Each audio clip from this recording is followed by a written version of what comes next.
So a lot of people don't realise this, but Death and Taxes is just another name for really bloody annoying deck to face. So let's have a look. So today's commander is Thalia, Guardian of Thraben, who makes all non-creature spells cost 1 more to cast, and that's the reason why the deck's CMC is so low. You could use anything really that says something along the same lines as this. Anything that slows your opponents down is going to work. So most of the deck is essentially ways to stop your opponent either targeting your things. So you could have things like Ward being bestowed upon your things. Abilities like Strict Proctor, which prevent your opponent's triggers from going off unless a certain condition is met.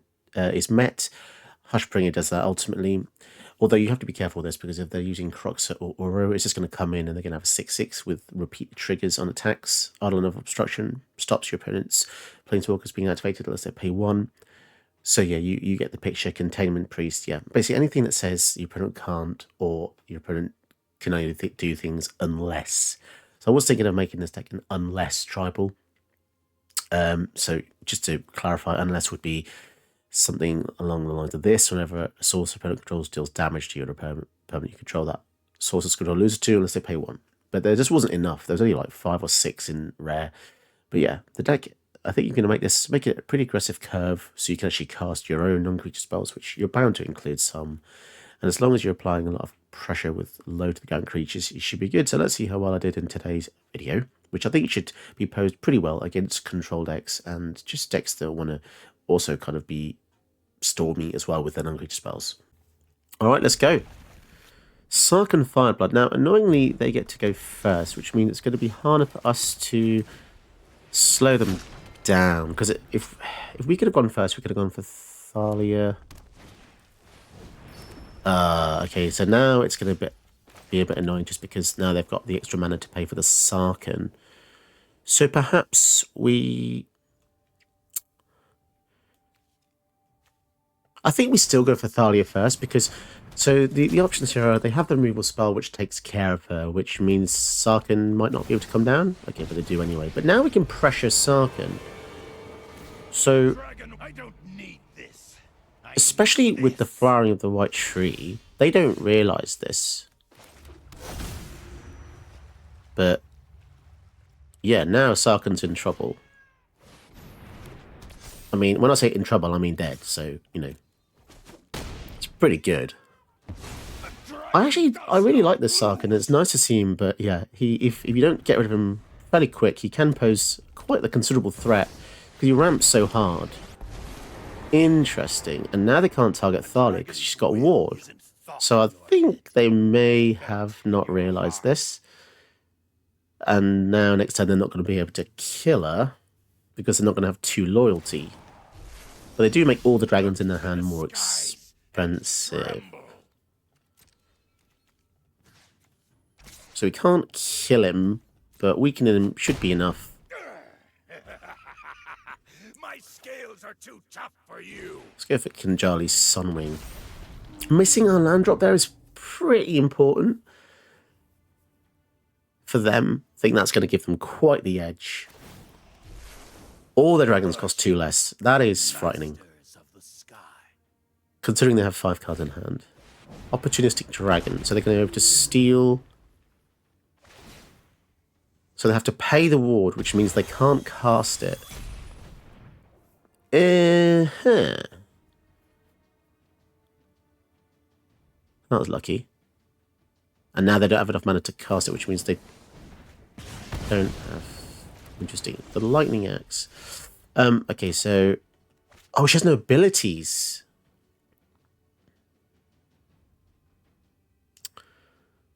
That's annoying. Oh, I'm thinking of something else.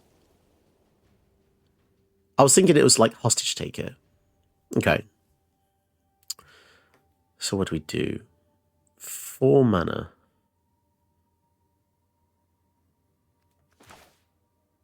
Prison Realm on the Sarkhan.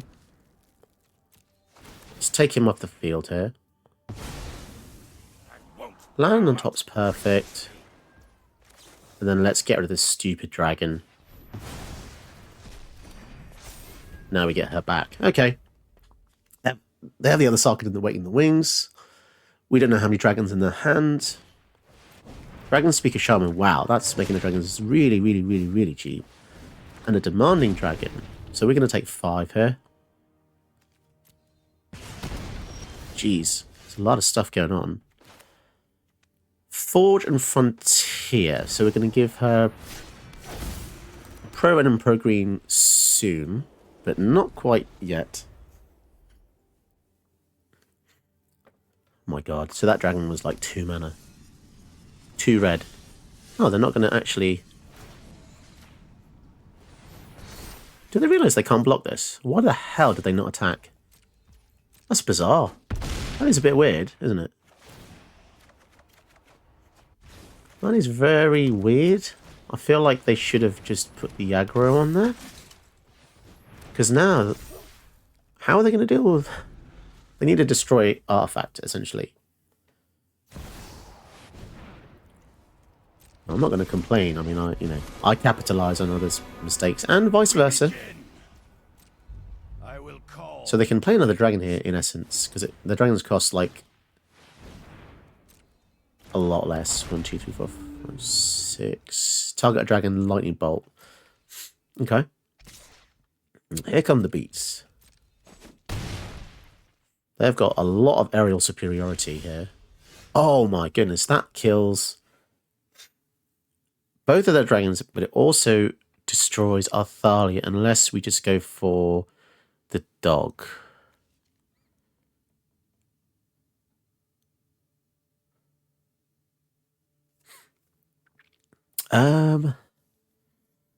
Okay. What do we do? Do we care about this ultimate? Probably not. Right, we'll give her protection.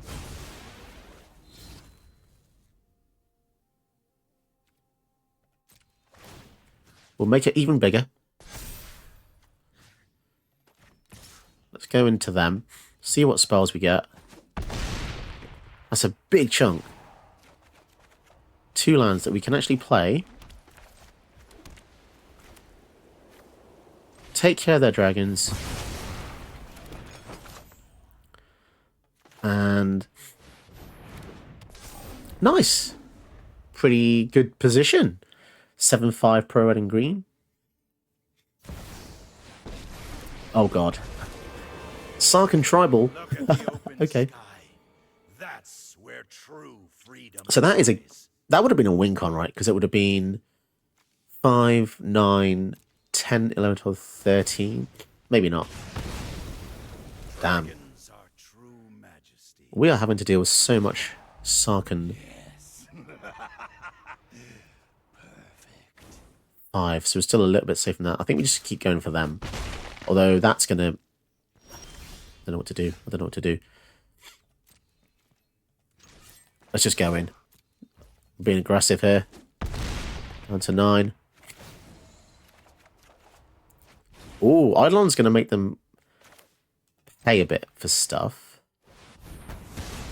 Getting some life.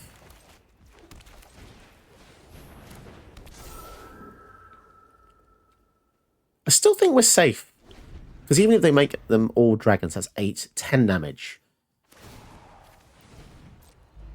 And they don't know we have Guardian of Faith to deal the extra 3. We can gain 3 life here with this food. We'll fly ever higher. What am I thinking of? Sarkin. Oh, this is... I'm thinking of the newer one. Yeah, my apologies. The newer Sarkin makes all Planeswalkers dragons. Yeah, the older one doesn't.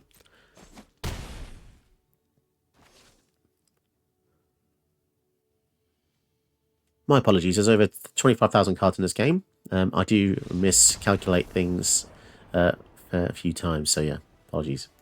But yeah, we did it anyway. What would have happened there? So they... Did they have to quit there? Protection from red. That would have been 7 down to 2. They could have blocked that anyway. With this. What else would have been? I don't think they would have been dead.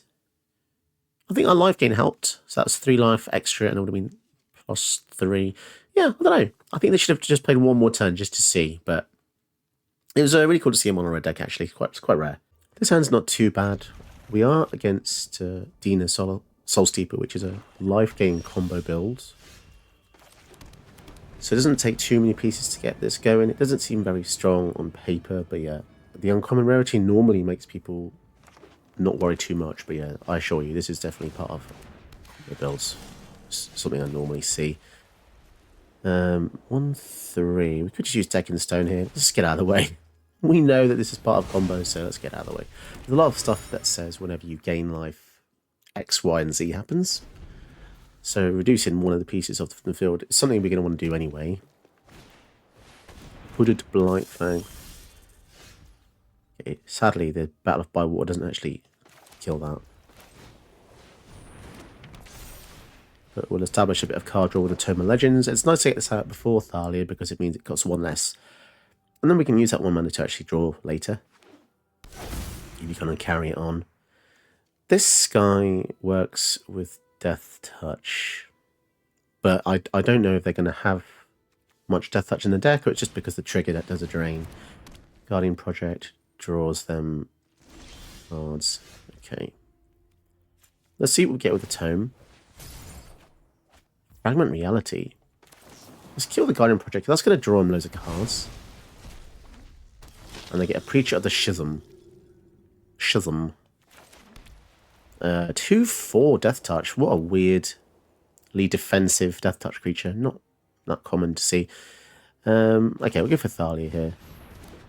And Give of Runes can give it protection from colourless or black. So we're just going to leave up some defense. Annoyingly, they've got a hyper defensive deck. Not something you normally see. 1-3, 1-4, and a 2-4. Kind of unprecedented to see such high toughness. Dina soulsteeper. So yeah, well, Thalia is normally great against low toughness, but yeah, we're going to definitely have a challenge on our hands here. With the most life, they would get a 1-1. Whenever attacks a player with the most life or tied, create a 1-1. Oof, that's annoying. Something tells me we're not going to do too well against this build. If we give that protection from black, then we can at least chump 2 damage. If we get a couple of first strikes, so we can combine the first strike damage, and then we can take out their big toughness guys. So getting the Eidolon of Obstruction out could be decent. Prison Realm.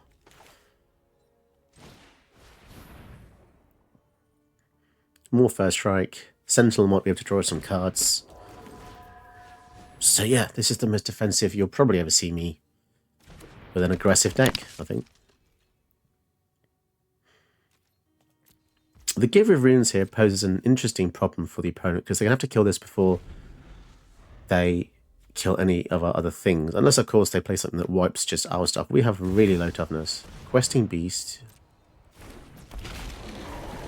Now, here's the interesting thing. If they don't understand how First Strike works cumulatively, then they're going to lose something on the attack. Because this doesn't have First Strike. How strange. Unless they make this bigger somehow. Oh, no, we can't block it with power 2 or less, can we? Yeah, okay. Touche. I don't know how the game works, clearly. Boromir. So we might want a Prison Realm on the Questing Beast. That's going to be 4 damage every turn. Damn, that was actually a pretty good hit from them, I must say. Yeah, we're going to need to use this.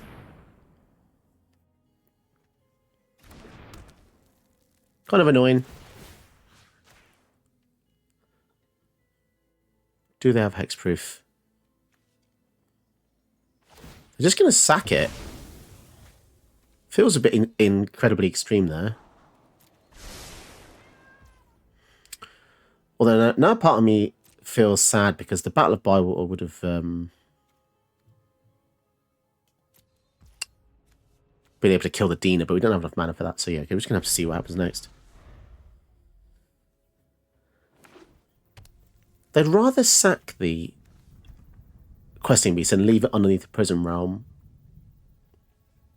I guess they didn't have the removal for it, but sacking it there seems weird. I don't know. They clearly have a better plan.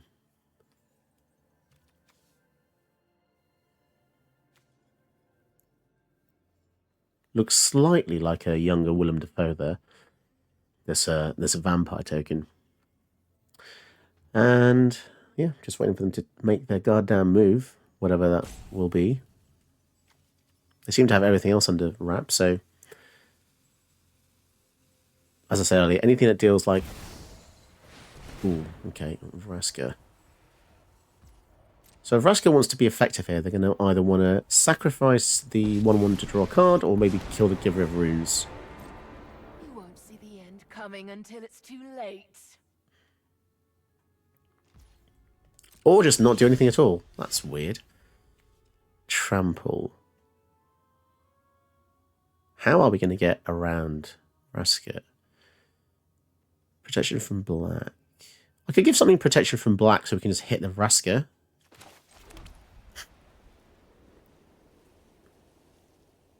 But then it can be blocked by this vampire.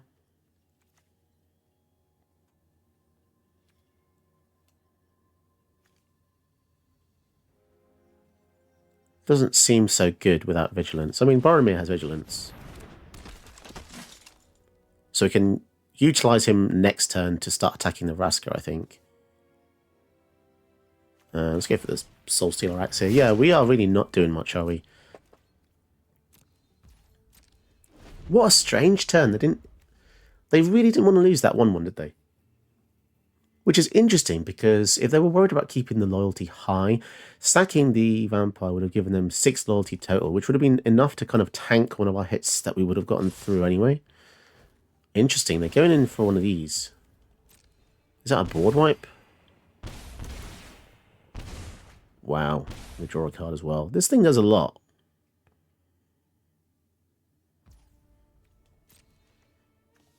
First strike. So that can get a huge boost. So I think I'm going to double block here, because if they sack these other things, that's going to be huge. And then we can just block like this. Then take 3 more, I guess. Because this doesn't give a toughness boost, which means no matter how much they pump this, she's just still going to die to our first strike first. But it is a bit of a weird attack. Is it going to be something like -/- on all things? Because that would also get around Boromir, kind of annoyingly. I fear that's what's coming. Meat Hook Massacre. X -4 would just take us all out here.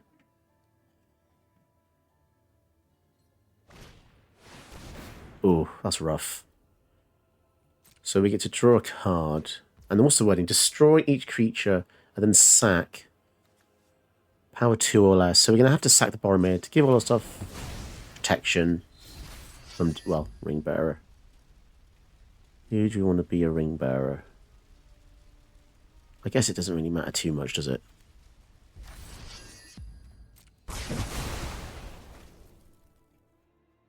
Oh, I see. The Eidolon stopped them using the abilities because the... Right, okay. I guess we'll get rid of the Thalia then. That actually worked out pretty well for us, to be honest. Because now they don't have any mana to use the... Oh, I see, yeah. I completely didn't even realise my own card. People are definitely screaming at the screen. I'm just noticing that. Okay, so that actually worked out pretty well. That got my attention. How curious. Fortune favors you. So do we still want to go for the Thalia then? Yeah, I guess so. Just so we can draw an extra card here to see what we get. Kinjali's Sunwing, okay.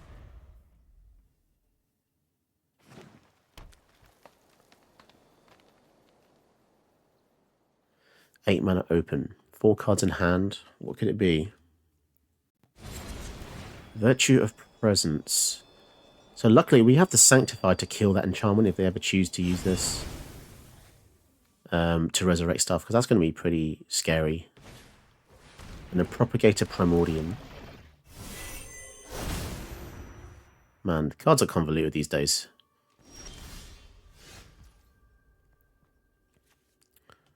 Let's use this just to get rid of that guy on this side of the field. Just so we can get in, start dealing some damage. We get some food, which is nice, which means we can start gaining some life back.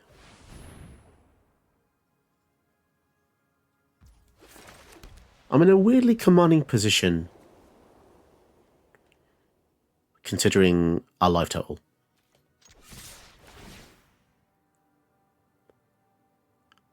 Definitely think the Tome of Legends has kept us in this game.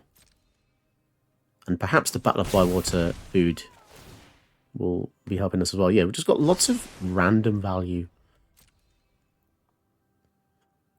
So yeah, as I said, they don't know we have the Sanctify, so chances are pretty good that they just go for the Virtue of Persistence, which means we're just going to be able to take it out in our next turn, and then they're not going to be too happy, because this also gains us 3 life.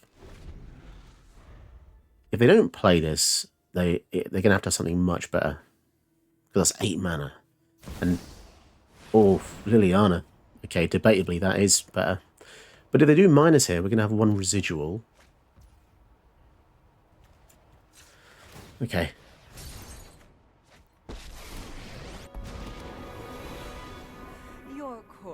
So this is -4, which means they go to 2. So we probably want to leave the Eidolon again. Because it's got enough power to kill the Liliana.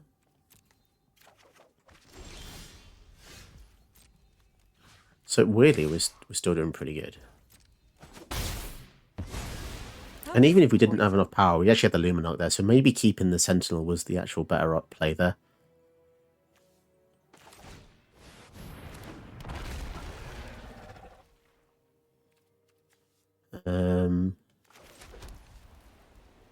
We can go for the Luminarch, we can flash this in.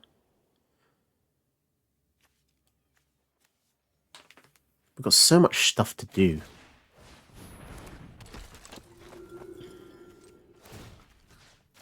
Okay. Yeah, that Liliana was so much value, I mean. But we did kill it straight after. We'll see what they have. I hope they don't just keep having Haymaker after Haymaker. Okay, good. So this is the play that we wanted to see. So now we kill this. Nice. That should annoy them quite a bit. Oh, thank God. Damn. They had so much stuff in their hand. Clearly, we got rid of all the big hitters there. I think we got pretty lucky that we just had so much card advantage. The Tome of Legends being Kingmaker there, I think. The Soulsteeper Axe giving us lots of stuff as well. We would have been able to draw again in the Loran. So it's just all about having creatures and cheap support cards that keep the cards coming, because mono white does struggle a little bit with consistent value, because paying 6 mana for Thalia isn't that great overall. But if you have lots of smaller support stuff, even stuff that's not fantastic by itself, together, working together as a team makes it feel a lot stronger. Place your bets now. Do we win against a Natalia deck? And they get to go first. What do you reckon? I think we've got a decent chance. Depends how much ramp they get. Well, those swords is a pretty nice start here to take them off that turn 3, play on turn 2. Thalia can be actually excellent against Natalia, because if they play this on curve and they don't have any more mana open to use Thalia, then yeah, they're not going to be able to cast those extra spells. And we're just taking out all of their ramp, which is basically what you got to do against Tatalia players. You got to slow them down. You got to put those speed bumps down. And now I'm thinking Restoration to get us a basic. The Loyal War Hand would have been nice, but we don't really have a goal to, you know. I mean, we are going to ramp in a similar manner here to the War Hand, but it's just more cost effective, basically. They're going to draw a card, okay. And we've got a Prison Realm as well, to maybe get rid of another one of the mana dorks. We'll see. Rex Sage is going to kill the Restoration. Sad times. Okay. Ooh, Morale, that's nice. Aggressive. And yeah, killing those first 2 little rampy dudes is pretty important. 5 mana, so they're pretty close to a Tali. Gold Span Dragon. That does make things a bit annoying, but we can actually also deal with that. We can deal with that. Let's go for the Warhound ramp. Question is 1, 2, 3, 4, 5. They're going to get... If we target this, they're definitely going to get another treasure, right? This taps for 2 treasures anyway, so there's no point. I think we just go for Thalia here, and then pray they just go for Itali, and then miss. We'll see. You've always got to try. It's not looking good though, especially with the gold. They always seem to get the Goldspan Dragon, and the fact it adds +2 mana each turn is so strong. So they currently have 6, 7, 8 mana. Domri. Not what I expected, to be honest. They're gonna go for the Myrel. That's the sound of a stampede. Okay. Coming straight at ya. Sadly, we can't get that back. As if they have another fight spell that targets Goldspan Dragon. Wow, okay. Cool. So this is the landscape of Magic, guys. This is exactly what you'll be encountering. Even when using stuff like Thalia, which you wouldn't normally expect to see in this high ranks. Even though, yes, it's a pretty obnoxious build we have. Clearly, it's not enough to beat an Itali. Stuff for Samurai. So what can we actually do here? I guess we can Prison Realm the Bone Horde. Trachosaur. Cavern of Souls. That's not too useful, I have to admit. Let's swing everything into the Domri. They probably block the Loyal Hound. We actually didn't have to do that. We probably should have just done one to them as well. Put me back in. 5. Go for the Specialist. Get the Warhound back. Gives us another land. Oh, no, wait. 6. Oh, no, wait. They had the same amount of lands as us. Okay, fair enough. Okay, and here we go. Itali. Or... No? No Itali? Seems interesting way of tapping there. Why don't they just play the Itali? Not sure. And they get a Boromir. Okay. Which, ironically, if we had that, would have meant they couldn't have cast a Boromir. Which is just slightly annoying to think that they, in a cruel twist of fate, this has betrayed us. So yeah, nothing we can do now, to be honest. They can flip this next turn. 6, 7, 8, 9 in the pale land. They can flip this attack with Infect.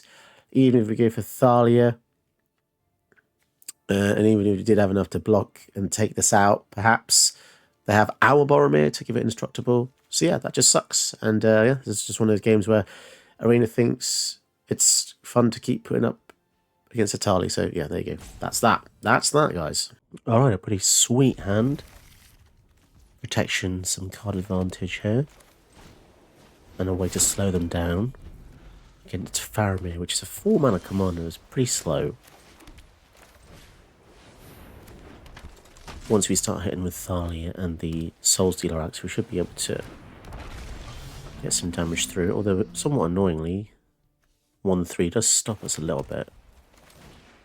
Let's go for Adeline here. Yeah, that's kind of annoying. They had the perfect blocker there. Arcane Signet. Okay. So put the Soulsteeper axe on the Adeline, I think. And then swing in. Hard to believe that... I guess it's a giant bird robot dinosaur, I suppose. I suppose that kind of makes sense.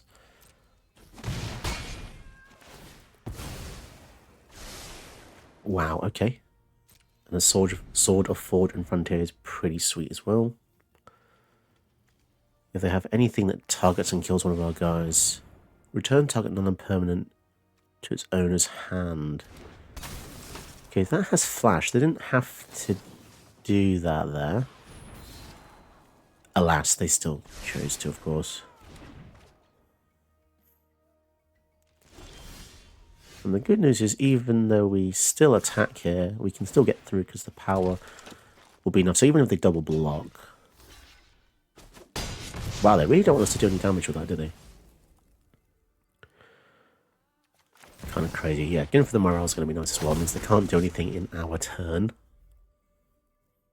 So this is going to be good. Unless they have a board wipe here, which will just annihilate us. Winning announcement. Okay. So they've missed a few land drops.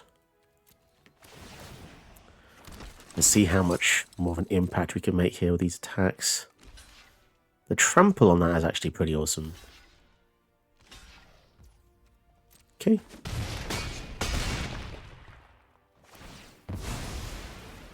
But we don't have anything that costs 6, so kind of a non-bow in some ways. Or...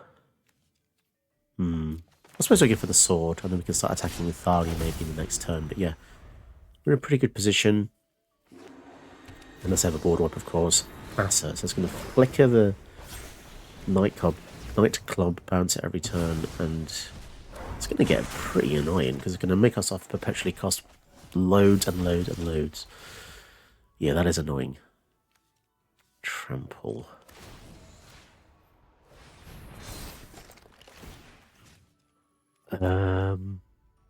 So yeah, we want to give that trample really.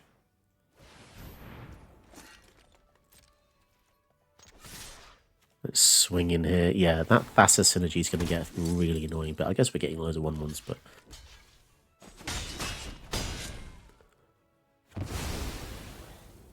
Okay, some triggers.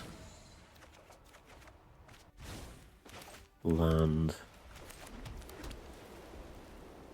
If a non-token creature would enter and it wasn't cast, exile instead. This is going to be excellent against the nightclub bouncer.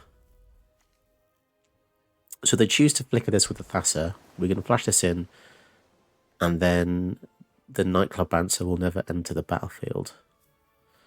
So that should be pretty good. I'm just hoping they don't have ways to kind of flicker this before that happens. It's also sad we lose the Monastery Mentor, but oh well. Okay.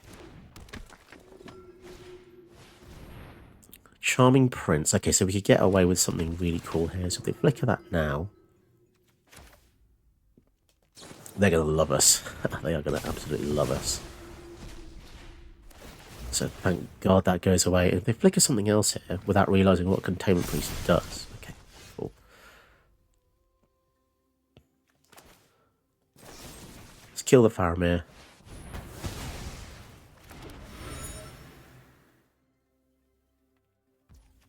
And I think we're going to swing in again, leave these guys back. That's a lot of soldiers. Yeah, I'm doing a lot of work here. I think we got pretty lucky because they're pretty oppressive. Land and land. Goodness, so many lands. 3, 4, 5.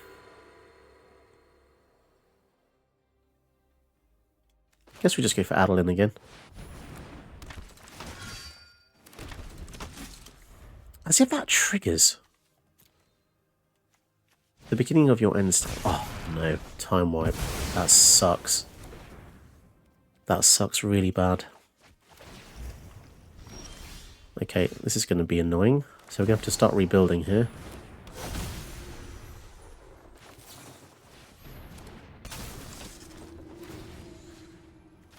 Hopefully they don't have ways to answer, although saying that they've got the Thassa with the Charming Prince to gain 3 life every turn. So yeah, it's a shame about that board wipe, but not much we can really do about that, I'm afraid. Idyllic Tutor is going to get an enchantment into the hand. Imprisoned in the Moon. Oh, that sucks. Kind of ramps us though in a weird way. I suppose we can just keep gaining some... Although we... That's going to get us 4 drops now, I guess. Okay, fine. Swing in. Down to 2. Alish Norn. Okay. So I guess we want to play these. Shame we can't use the swords there, but oh well. So now they deal any damage to us, they take 2 damage, 2 life, unless they pay 1. So that's going to be interesting. Solve the equation. So they're going to get another board wipe or removal spell into their hand. God damn it, their deck is pretty obnoxious. Okay, that is annoying. Very, very annoying. But they are just kind of hanging in there, I suppose. Let's draw a card with the tome.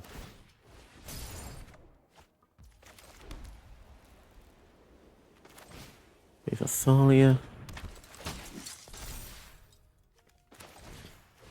Try and take them off their graveyard. There's so many strong cards in their graveyard. Maybe just play 2 things for now, because we have lethal.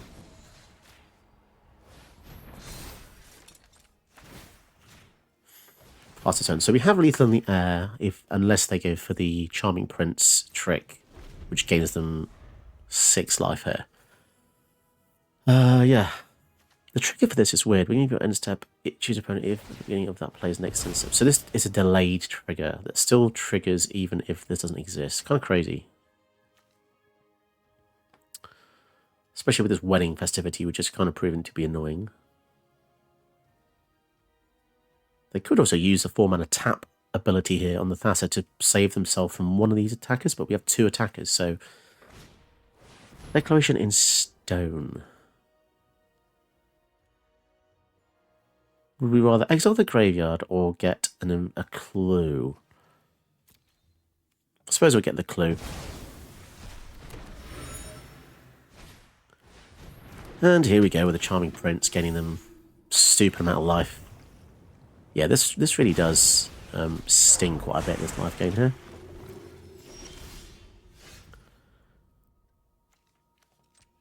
But we have first strike, which means it's going to be good. Let's swing in.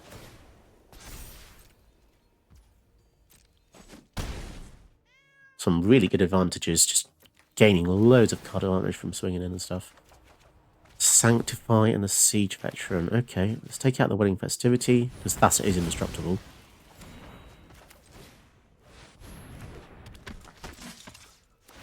I don't really want to play more than 2 creatures at once, just because a board wipe is going to get rid of these 2 anyway. And then we can just keep redeploying threats. I feel as though they're going to have more controlling elements considering what we've seen so far. So here comes Faramir with his stupid delayed trigger.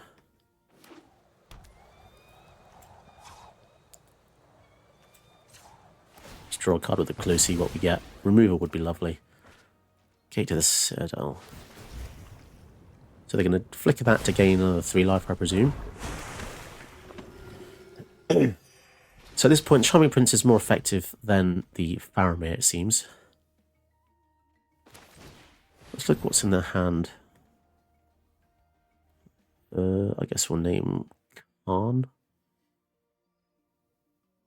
Scion of Urza. So activated abilities of sources that the opponents control cost 2 more. Okay. Let's draw a card here as well.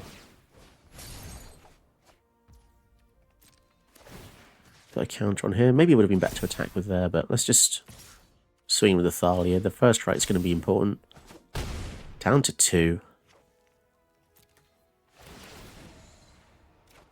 Lands and is selfless. That's going to be good versus board wipes. Let's make their Khan even more. I guess we can just flood the field, considering if they have the board wipe, it's going to sting them. And they get 3 more blockers. God damn it, that's strong. We can see their hand, though. Looks like they're probably just going to go for the Thassa tap ability. They are really hanging on by a thread with that.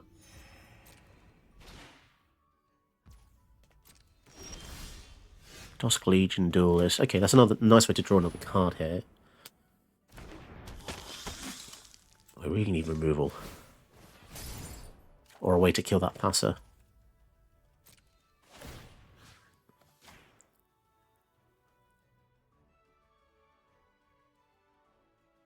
So they're going to tap the Thalia. Okay, so they can do one more tap.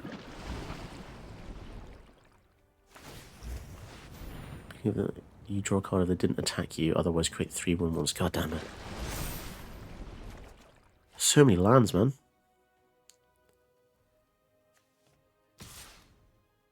How are we gonna get past these blockers, honestly?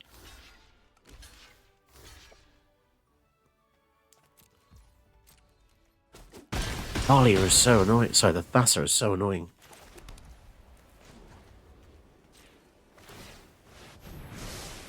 Basri Cat. Okay. Suppose that's a nice way to just threaten them. Let's just play more creatures to block in case they choose to tap even more. Okay.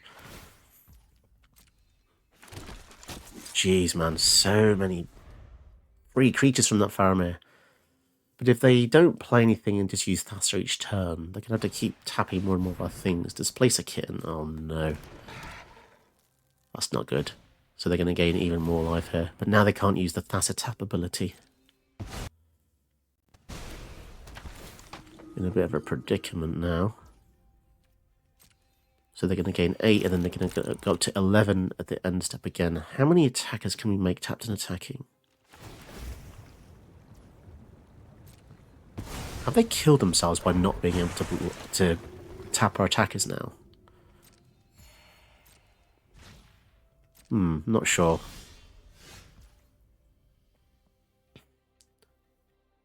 So they've got 4 blockers on the ground. They can't block all of them. I think we just go for the minus. That are tapped and attacking. Fight together and seize victory. Yeah. They really kind of... So it looks like that Basri Cat really did the job there. So let's see, they had 4 blockers. They could have put 1, 2, 3, 4. They would have taken all the flyers, which is 3. The trample on here is pretty powerful as well. Yeah, it was not a great scenario. What should they have done? Would leaving up this to tap made a difference? Not really when Basri Cat's -2 goes wide. But yeah, this Faramir really kept them in the game. It's kind of crazy how powerful this is. Beginning of that player's next end step, you draw a card if they didn't attack you. Otherwise, create 3 tokens. That's crazy for 4 mana. That really is. But yeah, we got pretty lucky there. Oh, I guess Basri Cat did the job once again. Okay, so this was pretty fun to use and a nice way to just detox on all the 3-4 color decks that you might have been using recently. Which is pretty good at oppressing the opponent so much that it doesn't completely stop them. I didn't really find myself completely stopping opponents today because they either had the removal or just happened to be playing a lot of creatures anyway. That could have just been down to the matchups though. But yeah, I think this is really good, especially when you have cards that keep pumping the value of just small creatures. The issue with Thalia is her late game independently isn't so great, but combined with Soulsteeper Axe, Sword of Forge and Frontier, Sword of Fire and Ice, and Tome of Legends mean you can keep just drawing cards over and over again. And I didn't want to drop the land count, so the land count still sits at 40. I just think playing natural land is better in a more aggressive curve. So that's why we only have 1 Arcane Signet. And that's also why the curve is low, because you want to be impactful in everything you do. Because if you just play mana rocks with this deck, I feel like you're just wasting a turn. Stuff like Sarah Paragon is nice as well, because once your opponent takes out loads of your creatures, being able to redeploy them from the graveyard is just really sweet, really fancy. There's stuff I would call virtual advantage as well, with cards like Myrel, Basri Cat, and Adeline that just give you 1/1s. And 1/1's a virtual value because it's not just drawing a card, but it just gives you the extra aggression that a lot of other colours can't seem to do in the same way. White is just good at making residual 1/1 tokens, and Welcoming Vampire really well, it welcomes the addition of these tokens as well, because you get to draw more cards, which is really good. Siege Veteran to put counters on your small creatures, making them vulnerable threats later on is nice as well. And then you get soldier tokens if those things die. You can copy this, combine this with Illuminat Aspirant to just keep going up and up and up. And Offender as well gives you this token counter sub-theme, which is nice to pump up your small creatures. And finally, the White Tree. Definitely do not leave home without this. This is just absolutely incredible. So those I'd say are the key cards I'd definitely include in the deck. And obviously Cavernous Soulswell to just say F you to blue X control builds, which are seeking to just get rid of your pinpoint creatures to stop you winning the game, essentially. But there you go. There's Death and Taxes. Pretty effective. Pretty nice list. There's a lot of reach in this deck. Ironically, there's no reach, but you know what I'm saying. Like it can go a long way, considering how low the curve is. It feels more than the sum of its parts. But yeah, if you want to give the deck a go, take a look at the deck list in the description below, and also in the description box is linked to my Patreon and Ko-fi, where you can donate to the channel, become a channel member. If you become a channel member, you can get a free custom video of your choice. So that's pretty cool. In the future, you could be seeing me doing a deck tech for one of your commanders of your choice. So, until next time. Did you know that you can help my channel by watching another one of my videos? Go ahead, you know you want to.